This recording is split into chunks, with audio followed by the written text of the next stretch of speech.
ಇವ್ರು ಯಾವತ್ತು ಹಿಟ್ಟೂರನ್ನು ಎಲ್ಲದಕ್ಕೂ ನೋಡಿ. ಅದು ಎಲೆಕ್ಷನ್ ವಿಚಾರ ಇರ್ಬೋದು, ವೋಟ್ ಚೋರಿ ಇರ್ಬೋದು, EVM ಇರ್ಬೋದು, ಎಲ್ಲದಕ್ಕೂ ಯಾವುದಕ್ಕೂ ಕೋರ್ಟ್ಗೆ ಹೋಗಲ್ಲ ಇವರು, ಯಾವುದಕ್ಕೂ ಕೋರ್ಟ್ಗೆ ಹೋಗಲ್ಲ. ಸೊ ಹಾಗಾಗಿ ಈ ಹಿಟ್ ಅಂಡ್ ರನ್ ಕೇಸ್ ಇದೆಯಲ್ಲ, ನಿಮ್ಮಲ್ಲಿ ಆಪಾದನೆ ಮಾಡೋದು ಕೊಡೋದು. ನೀವೆಲ್ಲ ಇಷ್ಟೊತ್ತು ನಾರಿವಂದು ಮಾತಾಡ್ತಾ ಇದ್ರಲ್ಲ, ಬೀಯಿಂಗ್ ಎ ಸೋಲ್ಜರ್ ಡಾಟರ್, ನನಗೆ ತುಂಬಾ ಹಿಂಸೆ ಆಗ್ತಾ ಇದೆ ಕೇಳಿಸ್ಕೊಳಕ್ಕೆ. ಒಂದು ಜನರಲ್ ಮೇಜರ್ ಇರೋರು, ಅವರು ಆಕ್ಚುಲಿ ಏನು ಮಾಡಬೇಕಾಗಿತ್ತು ಅಂದ್ರೆ, when the prime minister has given the liberty to fight, ಅವರು ಅದನ್ನ ಫೇಸ್ ಮಾಡಿ ಬೇಕಿದ್ರೆ ಕೋರ್ಟ್ ಮಾರ್ಷಲ್ ಫೇಸ್ ಮಾಡಬೇಕಾಗಿತ್ತು. ಇವಾಗ ಅದನ್ನ ಬುಕ್ ಪಬ್ಲಿಷ್ ಮಾಡಬೇಕಾಗಿರೋದು ನಾಚಿಕೆ ಆಗ್ತಾ ಇದೆ. ಸೊ ಇದಕ್ಕೆ ಆನ್ಸರ್ ಮಾಡಿ ನೋಡಿ. ಏನಂತ ಹೇಳಿದ್ರೆ ಇಲ್ಲ ಅದಕ್ಕೆ ಒಂದು 10 ಸೆಕೆಂಡ್ ಆಡ್ ಮಾಡ್ಬಿಡ್ತೀನಿ. ಯಾವಾಗ ಇನ್ಸ್ಟ್ರಕ್ಷನ್ಸ್ ಬಂತು ನರವಣೆ ಅವರಿಗೆ ಅದನ್ನೇ ಪಾಸ್ ಮಾಡಿದ್ರು ಜೋಶಿ ಅವರಿಗೆ, ನಾರ್ದರ್ನ್ ಆರ್ಮಿ ಕಮಾಂಡ್ ಅವರಿಗೆ, ಟೇಕ್ ದ ಅಪ್ರಾಪ್ರಿಯೇಟ್ ಡಿಸಿಷನ್ ಅಂತ ಮಾಡಿದ್ರು. ಮತ್ತೆ he has taken a very good decision. ಏನ್ ಡಿಸಿಷನ್ ಅಂತ ಹೇಳಿದ್ರೆ ನೋಡಿ, 1996 ಆಕ್ಟ್ ಪ್ರಕಾರ ನಾವು ಗುಂಡಾಸಂಗಿಲ್ಲ, ಗುಂಡಾಸಿದ್ರೆ ಅದು ಎಸ್ಕಲೇಟ್ ಆಗುತ್ತೆ ಯುದ್ಧಕ್ಕೆ. ಯುದ್ಧ ಯಾವ ದೇಶಕ್ಕೂ ಬೇಡ.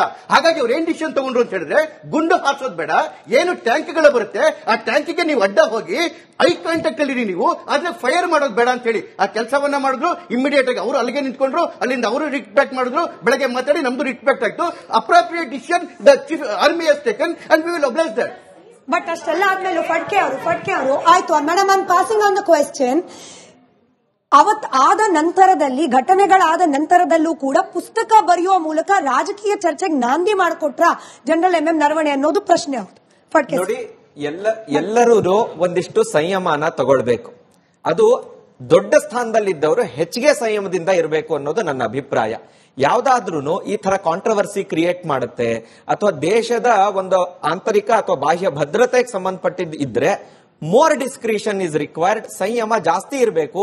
ಉನ್ನತ ಸ್ಥಾನದಲ್ಲಿದ್ದವರು ಇನ್ನೂ ಹೆಚ್ಚಿಗೆ ಸಂಯಮ ಬಳಸಬೇಕು ಅನ್ನೋದು ನನ್ನ ಅಭಿಪ್ರಾಯ, ಪರ್ಸನಲ್ ಒಪಿನಿಯನ್.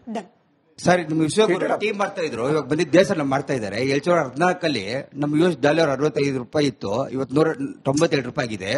ಚಿನ್ನ ಅವತ್ತು 10 ಗ್ರಾಮ್ 36,000 ಇತ್ತು, ಇವತ್ತು 150 ಆಗಿದೆ. ಸ್ಮಾರ್ಟ್ ಸಿಟಿ ಮಾಡ್ತೀನಿ, ಬುಲೆಟ್ ಟ್ರೈನ್ ಬಿಡ್ತೀನಿ ಅಂತ ಹೇಳ್ಬಿಟ್ಟು ಕಾಗೆ ಆಡಿಸ್ಕೊಂಡಿದ್ದಾರೆ. ಇವಾಗ ನಿಮ್ ಕಾರ್ಯಕರ್ತನೆಲ್ಲ ರೋಡಲ್ಲಿ ಬಿಟ್ಟು ಅಪಪ್ರಚಾರ ಮಾಡ್ತಾ ಇದ್ದಾರೆ. ಇದ್ರ ಬಗ್ಗೆ ನೀವೇನ್ ಹೇಳ್ತೀರಾ ಸರ್? ದೇಶದ ಸಾಮಾನ್ಯವಾಗಿ ನಾವು ಮಾತಾಡ್ತಕ್ಕಂತ ಮಾತಾಡ್ತಾರೆ ದೇಶದ್ರೋಹಿ ನೀನು. ನಾನೇ ಕೊಡ್ತೀನಿ. ದೇಶದ್ರೋಹಿ ಉತ್ತರ ಕೊಡ್ಲಿ. ಡಾಲರ್ ಇಲ್ಲ, ಡಾಲರ್ ವಿಚಾರದಲ್ಲಿ ಒಂದು ನಿಮಿಷ ಡಾಲರ್ ವಿಚಾರದಲ್ಲಿ ಪದೇ ಚರ್ಚೆ ಆಗ್ತಾ ಇರುತ್ತೆ. ರೂಪಾಯಿ ಮೌಲ್ಯ ಕುಸಿತಾ ಇದೆ. ಇದಕ್ಕೆ ನೇರವಾಗಿ ಮೋದಿ ಅವರೇ ಕಾರಣ. ಬೆಲೆ ಏರಿಕೆ, ಇನ್ಫ್ಲೇಷನ್ ದೇಶದಲ್ಲಿ ಹೆಚ್ಚಾಗ್ತಾ ಇದೆ, ಅದು ಕೂಡ ಮೋದಿ ಅವರ ಡಿಸಿಷನ್ಗಳ ಕಾರಣ. ಅವ್ರ ಪ್ರಶ್ನೆ ಶಾರ್ಟ್ ಫಾರ್ಮ್ ಹೇಳ್ಬಿಡ್ತೀನಿ. Inflation it is at an all time low, 3.3% ನಲ್ಲಿ ಇದೆ ನಮ್ಮ ದೇಶದಲ್ಲಿ. ಇದು ನಮ್ಮ ಬಗ್ಗೆ ಗಮನದಲ್ಲಿ ಇರಲಿ. ಕರ್ನಾಟಕದಲ್ಲಿ ಮೋರ್ ದ್ಯಾನ್ ನ್ಯಾಷನಲ್ ಆವರೇಜ್ 4.4 ಇದೆ %. ಆಯ್ತಾ? ಬೆಲೆ ಏರಿಕೆ ಆಗಲ್ವಾ ಅಂತಲ್ಲ, ಬೆಲೆ ಏರಿಕೆಯ ಪ್ರಮಾಣ ಯಾವ ರೀತಿ ಮುಂದುವರಿತಾ ಇದೆ ಅನ್ನೋದು ಅಷ್ಟೇನೆ ಅದರೊಳಗಿರೋದು. ಎಕನಾಮಿಕ್ಸ್ ಓದಿದ್ರೆ ಅರ್ಥ ಆಗುತ್ತೆ. ಓದ್ಬೇಕು, ನಾವೆಲ್ಲರೂ ಪ್ರಯತ್ನ ಮಾಡಿ ಅದನ್ನ ಕಷ್ಟ ಇದ್ರೂ ಕಲ್ತು ಓದಿದ್ರೆ ಒಳ್ಳೇದಾಗುತ್ತೆ. ಮೊದಲನೇದು. ಎರಡನೇದು, ಡಾಲರ್ ಮತ್ತೆ ರೂಪಾಯಿ ಬೆಲೆ, ಇದು ಒಬ್ಬ ಮನುಷ್ಯನ ಡಿಸಿಷನ್ ಮೇಲೆ ಇರೋದಿಲ್ಲ, ಟ್ರೇಡ್ ಮೇಲಿರುತ್ತೆ, GDP ಮೇಲಿರುತ್ತೆ, ನಾಮಿನಲ್ ಇಂಡೆಕ್ಸ್, ಪರ್ಚೇಸಿಂಗ್ ಪ್ಯಾರಿಟಿ ಅಂತ ಒಂದಿರುತ್ತೆ. ಇದ್ರದ್ದು ಎಲ್ಲವೂ ನೋಡ್ಬೇಕು. ಇದಕ್ಕೆ ದೀರ್ಘವಾದ ಎಕನಾಮಿಕ್ಸ್ ಇರುತ್ತೆ. ಹಾಗೇನೆ ಇವಾಗ ನಾನು ಕೇಳಿದ 1947 ಡಾಲರ್ ಮತ್ತೆ ರೂಪಾಯಿ ಬೆಲೆ ಏನಿತ್ತು, 1975 ಏನ್ ಬಂತು, 1991 ನಮ್ಮ ದೇಶ ದಿವಾಳಿಯದ್ದಂತಹ ಸ್ಥಿತಿನಲ್ಲಿ ಬಂಗಾರನ ಇಂಗ್ಲೆಂಡ್ಗೆ ಬೇರೆ ಕಡೆಗೆಲ್ಲ ಅಡ ಇಟ್ಟು ನಾವು ಎಕಾನಮಿನ ಓಪನ್ ಮಾಡಿದ್ವಲ್ಲ, ಆ ಸ್ಥಿತಿ ಏನಿತ್ತು. ಇವತ್ತಿನ ದಿವಸ ಹೈಯೆಸ್ಟ್ ಫಾರಿನ್ ಡೈರೆಕ್ಟ್ ಇನ್ವೆಸ್ಟ್ಮೆಂಟ್ ಇದೆ, ಹೈಯೆಸ್ಟ್ ಫಾರಿನ್ ರಿಸರ್ವ್ಸ್ ಇದೆ, ಹೈಯೆಸ್ಟ್ ಗೋಲ್ಡ್ ರಿಸರ್ವ್ಸ್ ನಮ್ಮ ದೇಶದಲ್ಲಿದೆ. ಇದನ್ನೆಲ್ಲ ನೋಡ್ಕೊಳ್ಬೇಕು. ಆಮೇಲೆ ಫಾರಿನ್ ಇನ್ವೆಸ್ಟ್ಮೆಂಟ್ ವಾಪಸ್ ತಗೊಂಡು ಹೋಗ್ತಿದ್ದಾರೆ ಅಂತ ಅದನ್ನು ಹೇಳಿ ನೋಡಿ. ಫಾರಿನ್ ಇನ್ವೆಸ್ಟ್ಮೆಂಟ್ FPPಗಳು ವಾಪಸ್ ಹೋಗ್ತಿದೆ ಅಂತ ಅದನ್ನು ಹೇಳಿ. ನನ್ನ ಪ್ರಶ್ನೆ ಕಾಂಗ್ರೆಸ್ ಅವ್ರಿಗೇನೆ, ಅಂಬಾನಿ ಅದಾನಿ ಬಿಟ್ರೆ ಇವ್ರಿಗೆ ಬೇರೆ ಯಾರು ಇಲ್ವೇ ಇಲ್ಲ ಮಾತಾಡೋದು ಅವ್ರ ಬಗ್ಗೆ.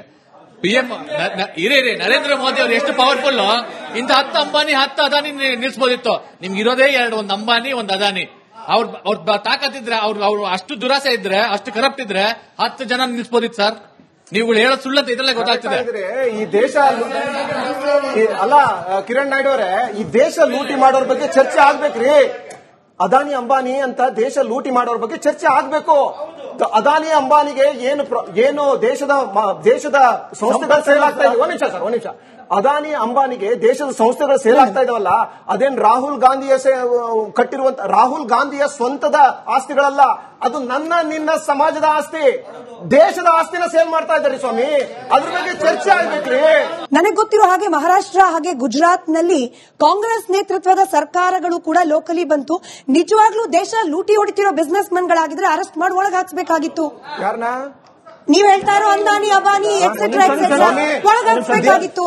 ಇಡಿ ಸಿಬಿಐ ವಿರುದ್ಧ ಯಾರಿಗೆ ಹೋರಾಡ್ತಾರೆ? ಲೋಕಲ್ ಪೊಲೀಸರಿಗೆ ಸಾಮರ್ಥ್ಯವೇ ಇಲ್ಲ, ಲೋಕಲ್ ಇನ್ವೆಸ್ಟಿಗೇಟಿವ್ ಆಫೀಸರ್ ಗಳಿಗೆ ಸಾಮರ್ಥ್ಯವೇ ಇಲ್ಲ. ಇದೆ ಅಂತ ಅನ್ಕೊಂಡಿದ್ದೀರಾ? ಇದೇನು ಕೇವಲ ಭ್ರಷ್ಟಾಚಾರದ ವಿರುದ್ಧ ಹೋರಾಟ ಅಲ್ಲ, ಪ್ರಯತ್ನ ಏನಾಯ್ತು ಸರ್? ಅಲ್ಲ, ನಾನು ಇನ್ ಜನರಲ್ ಆಗಿ ಕೇಳ್ತಾ ಇದ್ದೀನಿ, ಇವರಿಬ್ಬರ ಇಲ್ಲಿಗಲ್ ಬಿಸ್ನೆಸ್ ಗಳನ್ನ ಅಥವಾ ನೀವು ಹೇಳ್ತಾ ಇರೋ ರೀತಿಯಲ್ಲಿ ದೇಶವನ್ನ ಲೂಟಿ ಹೊಡಿತಾ ಇರುವ ಬಿಸ್ನೆಸ್ ಗಳನ್ನ ಹೊರಹಾಕುವ ಪ್ರಯತ್ನ ಕಾಂಗ್ರೆಸ್ ಕಡೆಯಿಂದ ಬಾಹ್ಯ ಹೇಳಿಕೆಗಳನ್ನ ಬಿಟ್ಟು ಬೇರೆ ಏನಾಯ್ತು ಅಂತ. 2 ದಿವಸ ಅಂತ ಯಾವುದೇ ಸ್ಟೇಟ್ ಗವರ್ಮೆಂಟ್ ಅದ್ರ ವಿರುದ್ಧ ಕ್ರಮ ತೆಗೆದುಕೊಂಡ್ರೆ 2 ದಿವಸ ಇರಲ್ಲ. ಕ್ರಮ ಏನ್ ತಗೊಂಡ್ರು ಹೇಳಿ ಸರ್. ಆಮೇಲೆ ಕ್ರಮ ಏನ್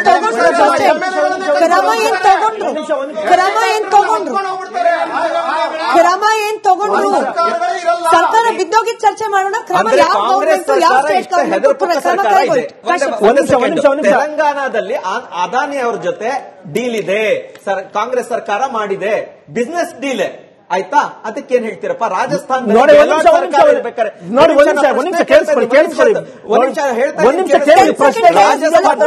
ರಾಜಸ್ಥಾನದಲ್ಲಿ ಗೆಹ್ಲೋಟ್ ಇದ್ದ ಸರ್ಕಾರನು ಅದಾನಿ ಜೊತೆ ಬಿಸ್ನೆಸ್ ಡೀಲ್ ಅನ್ನ ಮಾಡಿತ್ತು. ತೆಲಂಗಾಣ ಇವತ್ತು ನಡೀತಾ ಇದೆ. ನೀವೇನ್ ಕ್ಯಾನ್ಸಲ್ ಮಾಡಿದೀರಾ? We are against crony capitalist. We are against crony capitalist. ಒಂದ್ ನಿಮಿಷ ಕೇಳ್ರಿ. ಕ್ರೋನಿ ಕ್ಯಾಪಿಟಲಿಸ್ಟ್ ಅಂದ್ರೆ ಎಲ್ಲರಿಗೂ ಸಮಾನವಾಗಿ ಅವಕಾಶ ಕೊಡಬೇಕು, ಎಲ್ಲಾ ಬಿಸ್ನೆಸ್ ಮ್ಯಾನ್ಗಳು ಸಮಾನವಾಗಿ. We are not against business man. ಎಲ್ಲರೂ ಸಮಾನವಾಗಿ ನಾನು ನೇರವಾಗಿ ಸರ್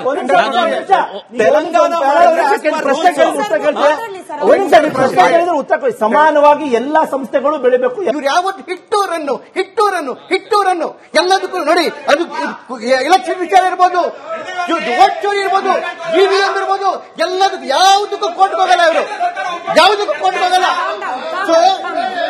ಹಾಗಾಗಿ ಈ ಹಿಟ್ ಅಂಡ್ ರನ್ ಕೇಸ್ ಇದೆಯಲ್ಲ, ನಿಮ್ಮನ್ನ ಆಪಾದನೆ ಮಾಡೋದು ಓಡೋಗೋದು. ನೀವೆಲ್ಲ ಇಷ್ಟೊತ್ತು ನಾರಿವಂದು ಮಾತಾಡ್ತಾ ಇದ್ರಲ್ಲ, ಬೀಯಿಂಗ್ ಎ ಸೋಲ್ಜರ್ ಡಾಟರ್, ನನಗೆ ತುಂಬಾ ಹಿಂಸೆ ಆಗ್ತಾ ಇದೆ ಕೇಳಿಸ್ಕೊಳಕ್ಕೆ. ಒಂದು ಜನರಲ್ ಮೇಜರ್ ಇರೋರು, ಅವರು ಆಕ್ಚುಲಿ ಏನು ಮಾಡಬೇಕಾಗಿತ್ತು ಅಂದ್ರೆ, when the prime minister has given the liberty to fight, ಅವರು ಅದನ್ನ ಫೇಸ್ ಮಾಡಿ ಬೇಕಿದ್ರೆ ಕೋರ್ಟ್ ಮಾರ್ಷಲ್ ಫೇಸ್ ಮಾಡಬೇಕಾಗಿತ್ತು. ಇವಾಗ ಅದನ್ನ ಬುಕ್ ಪಬ್ಲಿಷ್ ಮಾಡಬೇಕಾಗಿರೋದು ನಾಚಿಕೆ ಆಗ್ತಾ ಇದೆ. ಸೊ ಇದಕ್ಕೆ ಆನ್ಸರ್ ಮಾಡಿ. ನೋಡಿ, ಏನಂತ ಹೇಳಿದ್ರೆ ಇಲ್ಲ ಅದಕ್ಕೆ ಒಂದು 10 ಸೆಕೆಂಡ್ಸ್ ಆಡ್ ಮಾಡ್ಬಿಡ್ತೀನಿ. ಯಾವಾಗ ಇನ್ಸ್ಟ್ರಕ್ಷನ್ಸ್ ಬಂತು ನರವಾಣೆ ಅವರಿಗೆ ಅದನ್ನೇ ಪಾಸ್ ಮಾಡಿದ್ರು. ಜೋಶಿ ಅವರಿಗೆ, ನಾರ್ದನ್ ಆರ್ಮಿ ಕಮಾಂಡ್ ಅವರಿಗೆ ಟೇಕ್ ದ ಅಪ್ರಾಪ್ರಿಯೇಟ್ ಡಿಸಿಷನ್ ಅಂತ ಮಾಡಿದ್ರು. ಮತ್ತೆ he has taken a very good decision. ಏನ್ ಡಿಸಿಷನ್ ಅಂತ ಹೇಳಿದ್ರೆ, ನೋಡಿ 1996 ಆಕ್ಟ್ ಪ್ರಕಾರ ನಾವು ಗುಂಡಾಸಂಗಿಲ್ಲ, ಗುಂಡಾಸಿದ್ರೆ ಅದು ಎಸ್ಕಲೇಟ್ ಆಗುತ್ತೆ ಯುದ್ಧಕ್ಕೆ. ಯುದ್ಧ ಯಾವ ದೇಶಕ್ಕೂ ಬೇಡ. ಹಾಗಾಗಿ ಅವ್ರು ಏನ್ ಡಿಸಿಷನ್ ತಗೊಂಡ್ರು ಅಂತ ಹೇಳಿದ್ರೆ, ಗುಂಡು ಹಾರಿಸೋದು ಬೇಡ, ಏನು ಟ್ಯಾಂಕ್ಗಳು ಬರುತ್ತೆ ಆ ಟ್ಯಾಂಕಿಗೆ ನೀವು ಅಡ್ಡ ಹೋಗಿ ಐ ಕಾಂಟ್ಯಾಕ್ಟ್ ಅಲ್ಲಿ ನೀವು ಅದನ್ನ ಫೈರ್ ಮಾಡೋದು ಬೇಡ ಅಂತ ಹೇಳಿ ಆ ಕೆಲಸವನ್ನ ಮಾಡಿದ್ರು. ಇಮಿಡಿಯೇಟ್ ಆಗಿ ಅವರು ಅಲ್ಲಿಗೆ ನಿಂತ್ಕೊಂಡ್ರು, ಅಲ್ಲಿಂದ ಅವರು ರಿಟ್ ಬ್ಯಾಕ್ ಮಾಡಿದ್ರು. ಬೆಳಗ್ಗೆ ಮಾತಾಡಿ ನಮ್ದು ರಿಟ್ ಬ್ಯಾಕ್ ಆಯ್ತು. Appropriate decision the chief army ಹಸ್ taken and we will oblige that. But ಅಷ್ಟೆಲ್ಲ ಆದ್ಮೇಲೆ ಫಡ್ಕೆ ಅವರು ಆಯ್ತು. Madam, I am passing on the question. ಆದ ನಂತರದಲ್ಲಿ, ಘಟನೆಗಳಾದ ನಂತರದಲ್ಲೂ ಕೂಡ ಪುಸ್ತಕ ಬರೆಯುವ ಮೂಲಕ ರಾಜಕೀಯ ಚರ್ಚೆಗೆ ನಾಂದಿ ಮಾಡಿಕೊಟ್ರ ಜನರಲ್ ಎಂ ನರವಣೆ ಅನ್ನೋದು ಪ್ರಶ್ನೆ. ನೋಡಿ, ಎಲ್ಲರೂ ಒಂದಿಷ್ಟು ಸಂಯಮನ ತಗೊಳ್ಬೇಕು. ಅದು ದೊಡ್ಡ ಸ್ಥಾನದಲ್ಲಿದ್ದವರು ಹೆಚ್ಚಿಗೆ ಸಂಯಮದಿಂದ ಇರಬೇಕು ಅನ್ನೋದು ನನ್ನ ಅಭಿಪ್ರಾಯ. ಯಾವ್ದಾದ್ರೂ ಈ ತರ ಕಾಂಟ್ರವರ್ಸಿ ಕ್ರಿಯೇಟ್ ಮಾಡುತ್ತೆ ಅಥವಾ ದೇಶದ ಒಂದು ಆಂತರಿಕ ಅಥವಾ ಬಾಹ್ಯ ಭದ್ರತೆಗೆ ಸಂಬಂಧಪಟ್ಟಿದ್ದು ಇದ್ರೆ ಮೋರ್ ಡಿಸ್ಕ್ರಿಷನ್ ಇಸ್ ರಿಕ್ವೈರ್ಡ್. ಸಂಯಮ ಜಾಸ್ತಿ ಇರಬೇಕು. ಉನ್ನತ ಸ್ಥಾನದಲ್ಲಿದ್ದವರು ಇನ್ನೂ ಹೆಚ್ಚಿಗೆ ಸಂಯಮ ಬಳಸಬೇಕು ಅನ್ನೋದು ನನ್ನ ಅಭಿಪ್ರಾಯ, ಪರ್ಸನಲ್ ಒಪಿನಿಯನ್. ಸರ್, ನಮ್ಮ ವಿಶ್ವಗುರು ಟೀಮ್ ಮಾಡ್ತಾ ಇದ್ರು, ಇವಾಗ ಬಂದಿದ್ದ ದೇಶ ಮಾಡ್ತಾ ಇದ್ದಾರೆ. 2014 ನಮ್ಮ US ಡಾಲರ್ 65 ರೂಪಾಯಿ ಇತ್ತು, ಇವತ್ತು 197 ರೂಪಾಯಿ ಆಗಿದೆ. ಚಿನ್ನ ಅವತ್ತು 10 ಗ್ರಾಮ್ 36,000 ರೂಪಾಯಿ ಇತ್ತು, ಇವತ್ತು 150 ಆಗಿದೆ. ಸ್ಮಾರ್ಟ್ ಸಿಟಿ ಮಾಡ್ತೀನಿ, ಬುಲೆಟ್ ಟ್ರೈನ್ ಬಿಡ್ತೀನಿ ಅಂತ ಹೇಳ್ಬಿಟ್ಟು ಕಾಗೆ ಆಡಿಸ್ಕೊಂಡಿದ್ದಾರೆ. ಇವಾಗ ನಿಮ್ ಕಾರ್ಯಕರ್ತನೆಲ್ಲ ರೋಡಲ್ಲಿ ಬಿಟ್ಟು ಅಪಪ್ರಚಾರ ಮಾಡ್ತಾ ಇದ್ರೆ ಇದ್ರ ಬಗ್ಗೆ ನೀವೇನ್ ಹೇಳ್ತೀರಾ ಸರ್? ಏನಾಗುತ್ತೆ ಸಾಮಾನ್ಯವಾಗಿ ನಾವು ಮಾತಾಡ್ತಕ್ಕಂತ ಹೇಳ್ತಾರೆ ದೇಶದ್ರೋಹಿ ನೀನು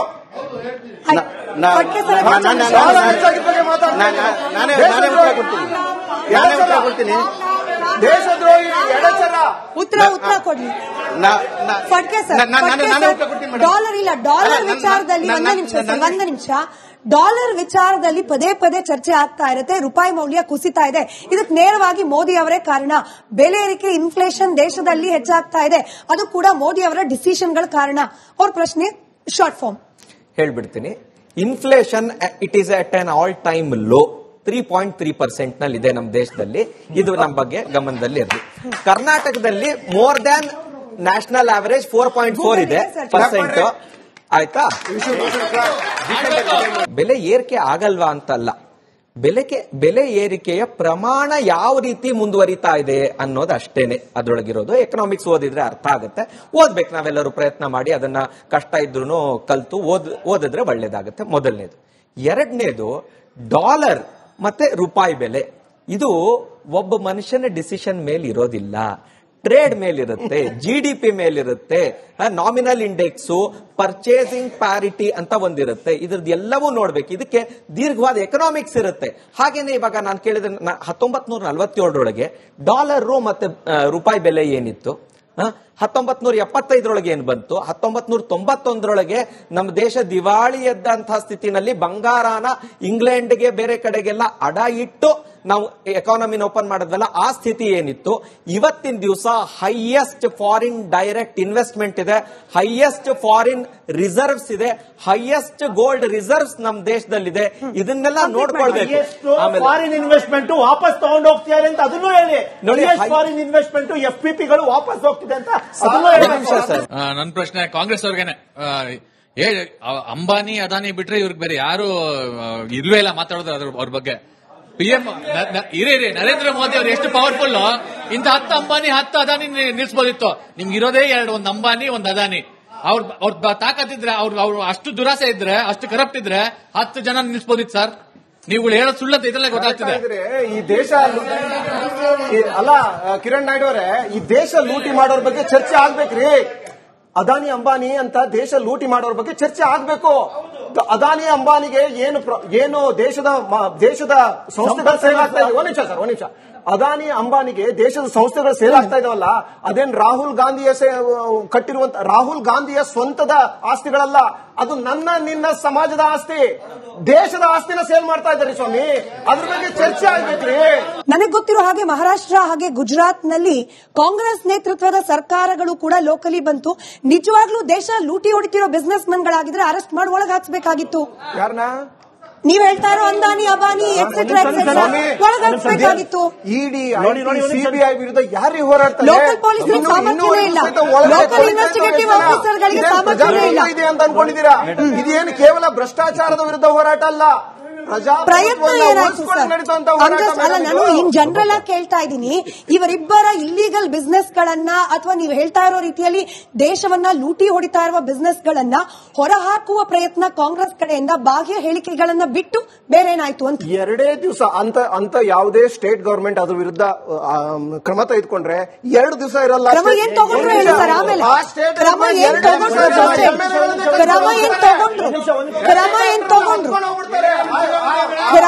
ತಗೊಂಡ್ರು ಸರ್ಕಾರ ಬಿದ್ದೋಗಿದ್ ಚರ್ಚೆ ಮಾಡೋಣ. ಕ್ರಮ ಯಾವ ಗವರ್ಮೆಂಟ್ ಯಾವ ಸ್ಟೇಟ್ ಗವರ್ಮೆಂಟ್?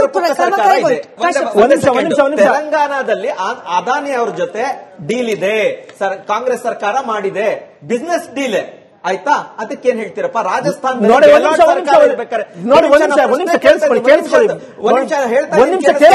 ರಾಜಸ್ಥಾನದಲ್ಲಿ ಗೆಹ್ಲೋಟ್ ಇದ್ದ ಸರ್ಕಾರನು ಅದಾನಿ ಜೊತೆ ಬಿಸ್ನೆಸ್ ಡೀಲ್ ಅನ್ನ ಮಾಡಿತ್ತು. ತೆಲಂಗಾಣ ಇವತ್ತು ನಡೀತಾ ಇದೆ. ನೀವೇನ್ ಕ್ಯಾನ್ಸಲ್ ಮಾಡಿದೀರಾ? We are against crony capitalist. We are against crony capitalist. ಒಂದ್ ನಿಮಿಷ ಕೇಳ್ರಿ. ಕ್ರೋನಿ ಕ್ಯಾಪಿಟಲಿಸ್ಟ್ ಅಂದ್ರೆ ಎಲ್ಲರಿಗೂ ಸಮಾನವಾಗಿ ಅವಕಾಶ ಕೊಡಬೇಕು. ಎಲ್ಲಾ ಬಿಸ್ನೆಸ್ ಮ್ಯಾನ್ಗಳು ಸಮಾನವಾಗಿ. We are not against business man. As per the rules ಎಲ್ಲರೂ ಸಮಾನವಾಗಿ ಬೆಳಿಬೇಕು ದೇಶದಲ್ಲಿ. ನಾನು ನೇರವಾಗಿ ಸರ್ ಪ್ರಶ್ನೆ ಕೇಳಿದ್ರೆ ಉತ್ತರ ಕೊಡಿ. ಸಮಾನವಾಗಿ ಎಲ್ಲಾ ಸಂಸ್ಥೆಗಳು ಬೆಳಿಬೇಕು, ಎಲ್ಲರೂ